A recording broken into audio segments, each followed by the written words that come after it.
नमस्कार. आज आपण मस्त असे कुरकुरीत चटपटीत भजे बनवतोय. तर त्यासाठी इथे मी 1 कप वरई मिक्सरच्या भांड्यात घालून त्याला चांगलं बारीक दळून घेतलं. तर शक्य तितकं या वरईला बारीक दळून घ्यायचंय. तर हे असं पीठ मी दळून घेतलंय.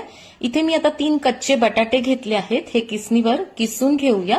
तर किसणीची जी मोठी बाजू असते त्याने किसायचं, म्हणजे छान लांब किस मिळतो. आता यामध्ये मी बारीक चिरलेली हिरवी मिरची घातली, अर्धा इंच आलं किसून घातलं, अर्धा चमचा जिरेपूड, चवीनुसार मीठ, थोडंसं अर्धा चमचा काळी मिरी पूड पण घातली, पाव कप शेंगदाण्याचा जाडसर कूट, भरपूर कोथिंबीर घालायची, थोडासा लिंबाचा रस घातला आणि मिक्सरमधून फिरून घेतलेलं 2.5 चमचे वरईचं पीठ आणि 1 चमचा मी राजगिऱ्याचं पीठ घातलं आहे. तर राजगिऱ्याचं पीठ माझ्याकडे तयारच होतं.